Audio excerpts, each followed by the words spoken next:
Our cities in the 21st century often fascinate and inspire us.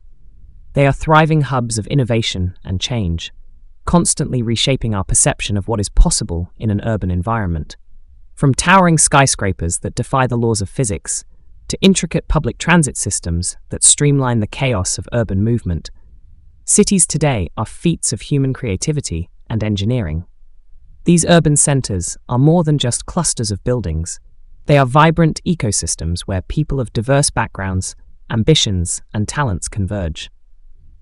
The modern cityscape is rich with cultural institutions, from museums to theaters, offering a myriad of experiences that enrich our lives and broaden our worldviews. The architecture itself tells a story, weaving together the past and present through historic landmarks juxtaposed with contemporary designs. The cities of our era are also more than bustling centers of human activity. They are dynamic organisms pulsating with energy and potential. Like magnets, they pull us into their busy streets and glittering nightlife. Strolling through city streets, one is often captivated by the sensory overload that unfolds: colorful lights, reflecting off glass windows, the cacophony of car horns and chatter, and the diverse aromas wafting from cuisine vendors lining the sidewalks. This sensory experience not only attracts newcomers, but also reflects the rich tapestry of human diversity. Yet these same cities of the 21st century can horrify and uninspire. The sheer density of people they contain can lead to issues such as overcrowding, pollution, and the erosion of green spaces, which are vital for physical and mental well-being. Noise and light pollution often invade every aspect of life, degrading the quality of what should ideally be vibrant living environments. They can also be alienating and impersonal. The fast-paced lifestyle, while exhilarating to some, can also foster a sense of disconnection and anxiety in others. The overwhelming nature of urban life can also stifle creativity and hinder inspiration.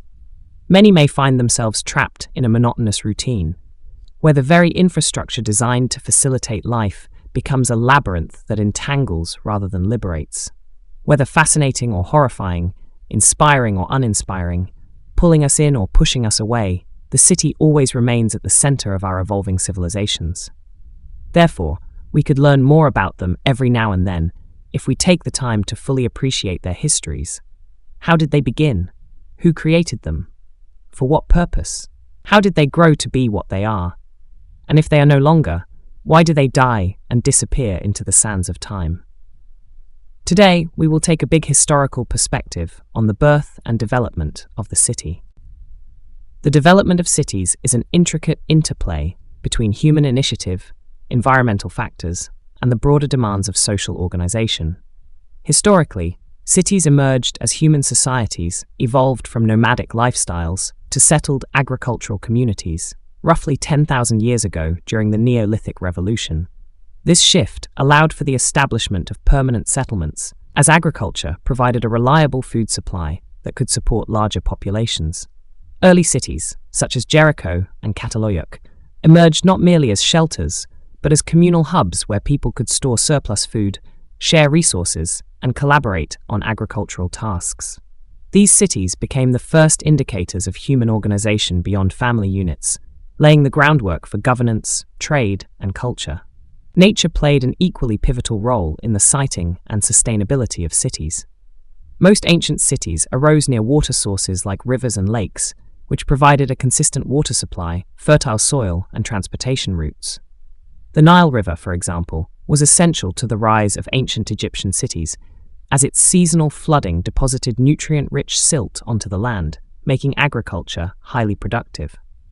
Similarly, Mesopotamian cities like Babylon developed around the Tigris and Euphrates rivers, which enabled both agriculture and trade with neighboring regions. These rivers not only supported daily life, but also fostered economic growth by facilitating the movement of goods and people. Nature played a crucial role in the growth of Timbuktu, which developed as a major trade hub due to its strategic location at the intersection of the Sahara Desert and the Niger River. The city's proximity to the Niger enabled access to water resources in an otherwise arid region, facilitating agriculture and providing a stopover for traders navigating the harsh desert.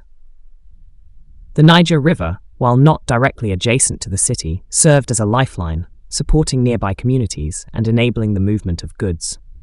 Furthermore, Timbuktu's position allowed it to serve as a bridge between North African caravans and West African empires, which were rich in gold, salt, and other resources. This unique geographic advantage made Timbuktu an essential meeting point for traders, scholars, and pilgrims, fostering its growth as an influential center of commerce and Islamic learning. Trade was one of the key engines of growth for ancient cities. Cities positioned along trade routes thrived by connecting distant regions and creating marketplaces for goods, ideas, and cultural exchanges. Ancient cities like Rome, Alexandria, and Constantinople benefited immensely from their strategic locations at the intersections of major land and sea routes. These cities amassed wealth and resources that enabled them to invest in impressive infrastructure, such as aqueducts, roads, and public buildings, that served as both practical and symbolic centers of city life. This infrastructure not only enhanced city living, but also contributed to the sense of civic pride and identity that united diverse populations within these cities. The vitality of ancient cities was maintained through systems of governance and community organization that balanced individual needs with collective welfare. In ancient Greece, for example, the concept of the polis, city-state, emphasized citizen participation in governance, enabling cities like Athens to develop democratic institutions. These governance structures encouraged civic engagement, fostering a sense of responsibility and shared purpose among citizens. Similarly, ancient Rome's structured system of roads, legal institutions, and administrative regions created a unified and efficient urban structure. This organization allowed ancient cities to respond effectively to both external threats, such as invasion, and internal issues, such as resource management. Despite their impressive achievements, ancient cities often faced challenges that eventually led to their decline.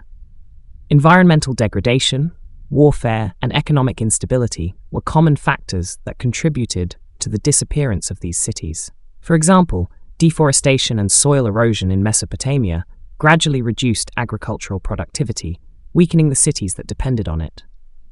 Similarly, the fall of Rome was influenced by a combination of internal corruption, economic troubles, and relentless invasions by outside groups. These challenges highlight the vulnerabilities inherent in large urban centers, especially when they overtax their natural environments or fail to adapt to shifting political and economic conditions. Interestingly, the decline of ancient cities provides valuable lessons for modern urban development. One major takeaway is the importance of sustainability in managing natural resources. Ancient cities often overextended their environmental resources, leading to a collapse of the very systems that had enabled their growth. Today, modern cities face similar challenges in terms of resource consumption and environmental impact.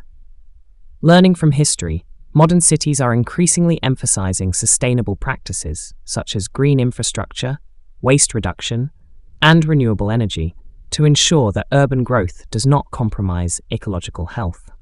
Another lesson from ancient cities is the necessity of adaptability in the face of changing circumstances.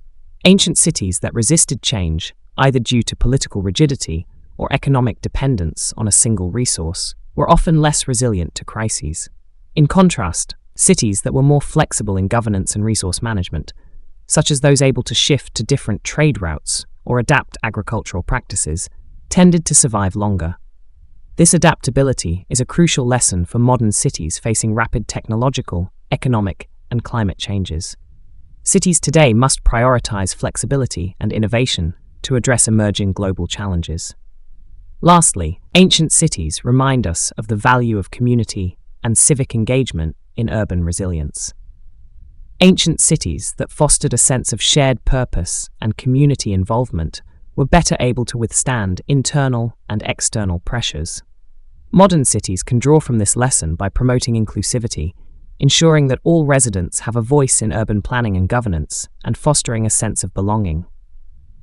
This collective identity can strengthen the social fabric, enabling cities to withstand and adapt to challenges more effectively.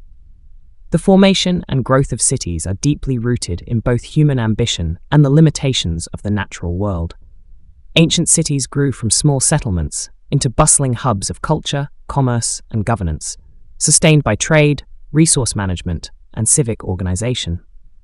However, many of these cities ultimately vanished due to environmental stress, conflict, and inflexible governance. By studying these historical examples, modern urban planners and citizens alike can better understand how to build cities that are not only vibrant and economically successful, but also sustainable, adaptable, and resilient for the future.